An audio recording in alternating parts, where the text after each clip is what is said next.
It was April the 20th of 1999 when two students, Eric Harris and Dylan Klebold, entered Columbine High School with an arsenal of weapons, killing 12 students, one teacher, and injuring 21 other people. Today we are at Columbine High School. Unfortunately, they don't want you taking a lot of pictures or video of the school, so we are at the Columbine Memorial. We're going to talk about what happened that day, and I am going to try to get some shots of the school though while I'm here.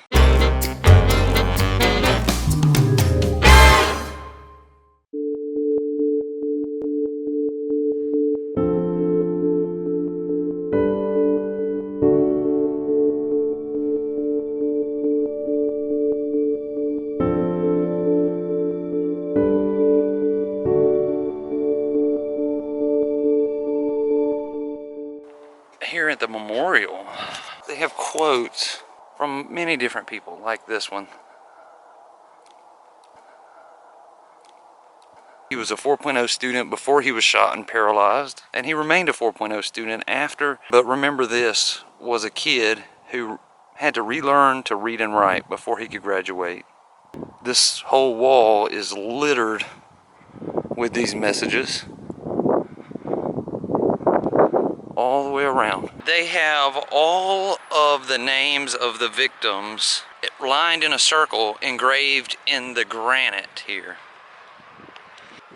The Columbine High School massacre pretty much has set the stage for what has become one of the worst times in human history for school shootings. I don't know how old some of you are, but if you're old enough to remember the Columbine High School shooting like I am, pretty much you never heard about a school shooting. There was never a school shooting. You didn't hear about it, and then all of a sudden the Columbine massacre happened, and from that point on it seems like that's all you hear about now are mass shootings. Eric Harris was 18 and Dylan Klebold was 17. Both of them were students at Columbine High School. Eric and Dylan were angry with the school and the people who ran it because they let the jocks get away with anything and everything. The jocks basically made up their own rules, and of course it made Eric and Dylan mad. All of the jocks in the school wore white ball caps. At some point early in the morning, Eric and Dylan placed two propane tank bombs in black duffel bags in the cafeteria. They were set to go off at 11:17 a.m. just as the cafeteria was completely full and busy, to kill the most amount of people as possible. At 11:10, Eric Harris arrives to the school, and he was seen by a fellow student who knew him, who even actually approached him and jokingly cursed him out. Which is really weird that he didn't shoot me for that, but that cussed him out. That student's name was Brooks Brown. They say it all started back in 1996. Eric Harris created an AOL website for gaming, and it eventually turned into a blog bashing his parents, fellow students, and claiming to sneak out of the house, causing mischief and vandalism, setting off fireworks in inappropriate places with his friend Dylan Klebold. By the end of 1997, that blog had turned into an outlet for his anger against society. It was here he wrote for the first time, "The first true pipe bombs created from scratch.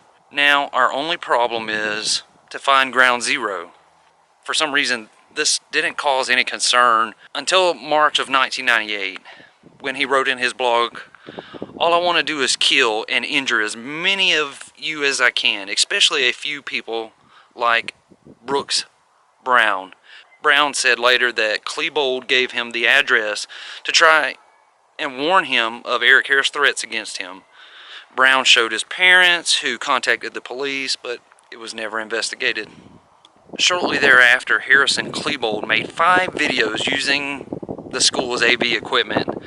To date, Only 2.5 of these have been released to the public. The rest detailed their plans and reasons for planning the massacre. 30 minutes before the massacre began, they made one final tape telling their families goodbye. Approximately 3 minutes later, Dylan Klebold arrived to the school, and they suited up and prepared to commit the worst mass shooting in United States history. They left in their journals while preparing. They wanted to rival the Oklahoma City bombing to cause the most deaths in U.S. history. And you can see just smoke and debris and fire on the ground. They began shooting people who were sitting on the picnic tables outside of the school eating their lunch. They opened fire and began killing them methodically, one by one, as they came through the doors. I saw him throw a couple grenades on the roof and they exploded. And then I saw him shooting guns down towards the parking lot. 11:17, the bombs were supposed to go off, but they did not. They failed. Eric and Dylan enter the school. They began shooting down the hallways, tossing small homemade pipe bombs down the hallways, just trying to kill any person they saw and causing as much damage as possible. Jefferson County 911. Yeah, there's some going on at Columbine High School. Someone's shooting a gun out here and someone got shot, I think. Okay. Can you see anything going on over there? No, some girl's on the ground. I think she's paralyzed and I think she's hurt. I'm not Okay, hold on the line here with me. Just At this time, students are panicking, running all over the school. A teacher, a well-known teacher, he began going from room to room, trying to lock kids into classrooms where Eric and Dylan wouldn't be able to get to him. He tried to save as many kids as he possibly could. David Sanders was shot by a sawed-off shotgun blast at close range. Okay, you're at Columbine High School? yes, okay, we got it. We have automatic weapons, okay? Yeah. All right. You guys send lots and lots of paramedics.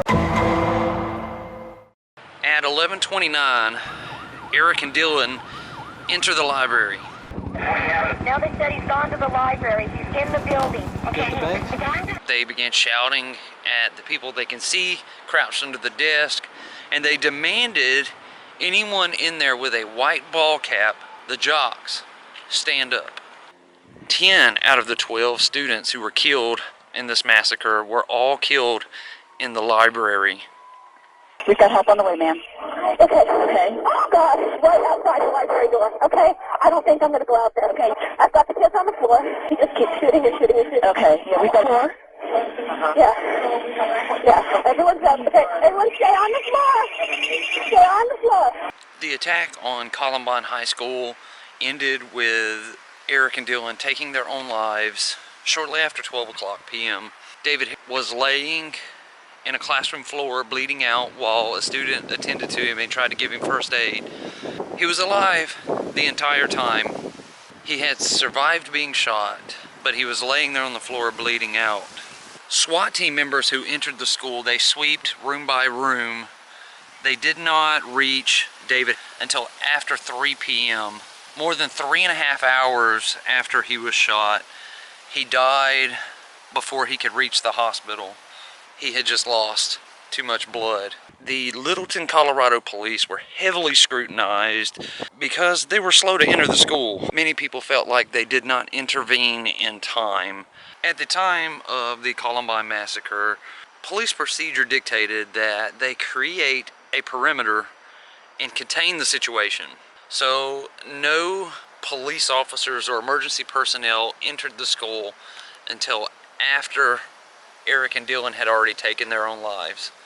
Afterwards, that resulted in the introduction of the immediate action rapid deployment tactic, which is used in active shooter situations where they're killing people rather than taking hostages. It's being used today. What makes this absolutely horrific, the outside library door was left open, leaving an entrance into the school, but also allowing police officers to line up and create a perimeter outside that door. There was also a 911 call from a teacher in the library. That line was left open the entire time. The time that Eric and Dylan spent inside of the library killing the majority of the students. The police could hear Eric and Dylan talking to them, calling them names. The police could hear Eric and Dylan murdering them, their cries for help. Yet, not one police officer entered the school for an additional half an hour after the library massacre took place. Jefferson County 911. Yes, I am a teacher at Columbine High School. There is a student here with a gun. He has shot out a window. I believe one kid is shot. I've been Columbine High School. I don't know what's in my shoulder. If it was just a last week or what. Okay, has anybody been injured, ma'am? Yes. Who is the student, ma'am? I do not know who the student is. Okay, we've got help on the way, ma'am. Okay.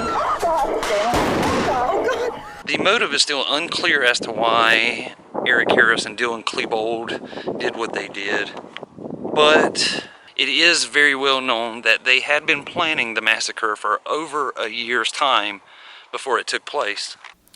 I want to begin by saying that Hillary and I are profoundly shocked and saddened by the tragedy today in Littleton, where two students opened fire on their classmates before apparently turning their guns on themselves. Like I said, they don't want you taking a lot of pictures or video of this place for whatever reason. But it just so happens I ran into the security guard who stopped me to obviously ask what I was doing, as they normally do when they don't want you taking pictures. We got into talking. I have my Alabama hat on. He asked if I was from Alabama, and it turns out we are both from the same exact city. I live in Montgomery, Alabama, and he was from Montgomery, Alabama. So I'm gonna get to launch my drone and get a bird's eye view of Columbine High School. There she is, off in the distance there. That is Columbine High School. You can also see on the baseball field there's a big sign that says Columbine as well. Columbine High School.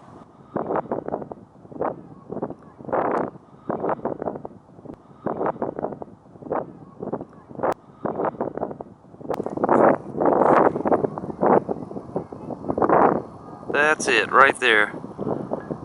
It's a pretty decent sized school.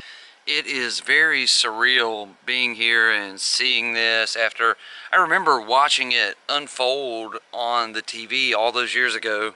And after the massacre, they remodeled it, but if you look there in the rounded area, the top floor, that was the library. That's where most of the death happened at, including Eric and Dylan. That's where they shot themselves, right there where they shot everybody else. The very bottom of that was the cafeteria.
We are still here in and around Denver for a few more days, so hang in there. I still have several more episodes coming out from this area.